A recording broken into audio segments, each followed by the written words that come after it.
या फिर अमेरिकी जनता को ये बता रहे हो कि देखिए हमने अपने टारगेट अचीव कर लिए हैं। उनको बताना, ये मैसेजिंग देना जरूरी है। पुराने युद्ध तो कई वर्षों तक चले, लेकिन हमने कितनी जल्दी अपने टारगेट को हासिल कर लिया, ये अपनी जनता को बताने की कोशिश कर रहे हैं ट्रंप।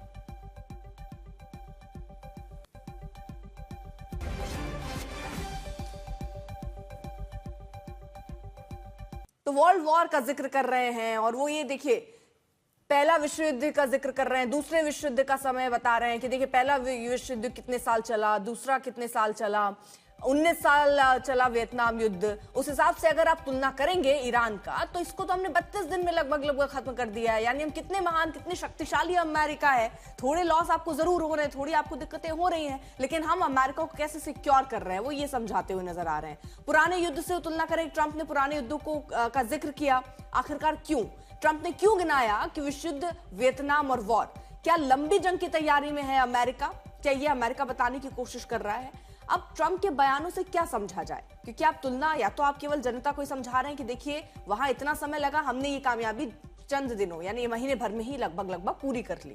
बाकी वो ये बता रहे हैं कि देखिए पहला विश्व युद्ध 1 साल 7 महीने 5 दिन चला, दूसरा विश्व युद्ध लंबा चला, तीसरा लंबा चला। तो ये वियतनाम को लेकर जिस तरह वो कह रहे हैं, क्या ईरान युद्ध को खत्म मार रहे हैं अब ट्रंप? क्योंकि ट्रंप ये कह रहे हैं युद्ध खत्म हो गया है। क्या वाकई?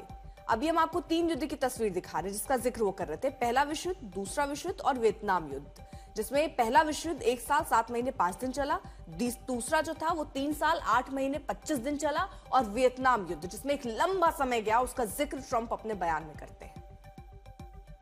प्रणव उपाध्याय हमारे साथ, हमारे सहयोगी इस वक्त जुड़ गए। प्रणव सर बताइए, इन युद्धों का जिक्र क्यों?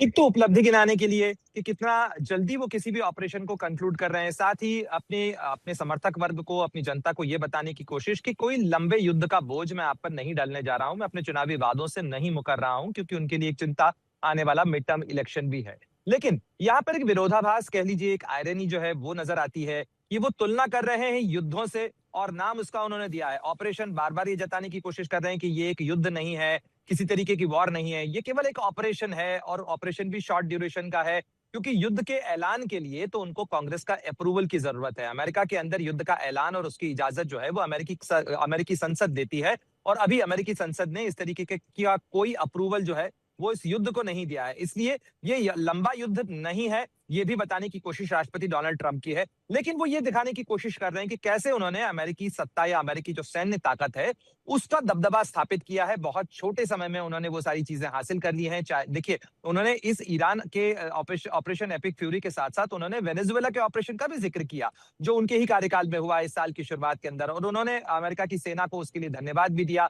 तो वो ये शॉक एंड ऑ जो है, यानी जो छोटी ड्यूरेशन का ऑपरेशन जिसके अंदर झटके से आप चीजों पे या सैन्य कार्रवाई करें और उसके बाद अचीवमेंट ले लें, ये उनकी पूरी योजना का हिस्सा रहा हमेशा। अब यहाँ पर चुनौती ये है कि ईरान क्या अमेरिका के लिए एक बड़ा दलदल साबित हो सकता है? किन चीजों के साथ वो वापस आएंगे? जब युद्ध होता है तो वो 2 लोगों के बीच में, या तो इजराइल है, ईरान है और अमेरिका है। 3 इजराइल और अमेरिका एक साथ, ईरान हो।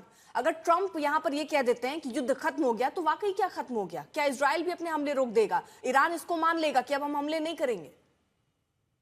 नहीं, ये कहना बहुत जल्दबाजी होगी, क्योंकि इस युद्ध से अभी तक कुछ भी सेटल नहीं हुआ है। आमतौर पर जो युद्ध होते हैं, बड़े युद्ध होते हैं, जैसे दूसरे विश्व युद्ध के बाद नया ग्लोबल ऑर्डर निकल कर आया, उसने बहुत सारी चीजों के लिए एक नया खाका, एक नया रोड मैप बनाया। लेकिन इस युद्ध के बाद में अगर आप देखें, तो अगर ये लड़ाई आज भी खत्म होती है तो ये बहुत अनसेटलिंग होगी। कैसे अनसेटलिंग होगी? क्योंकि अरब के जो देश, खाड़ी के जो देश जिनके ऊपर वार किया गया है, वो और वल्नरेबल हो गए। हमेशा से इस क्षेत्र के अंदर ईरान के खतरे को बताते हुए ही अमेरिका ने अपने 19 सैन्य ठिकाने जो है वो इस क्षेत्र के अंदर बनाए थे। साथ ही अमेरिका इस इलाके के अंदर नेट सिक्योरिटी प्रोवाइडर है, ये हमेशा से जताया और बताया गया। लेकिन इस हमले के बाद बहुत सारे सवाल ये भी खड़े हो रहे हैं कि अमेरिका तो खुद अपने बेसिस बचाने में पूरी तरह से कामयाब नहीं हो पा रहा है। साथ ही ये जो सारे देश हैं, ये ज्यादा और वल्नरेबल हो गए हैं। ईरान में वही सत्ता बनी रहती है, और वही सत्ता ही नहीं बल्कि खामनेई के जाने के बाद में खामनेई ही वहां पर सुप्रीम लीडर हैं।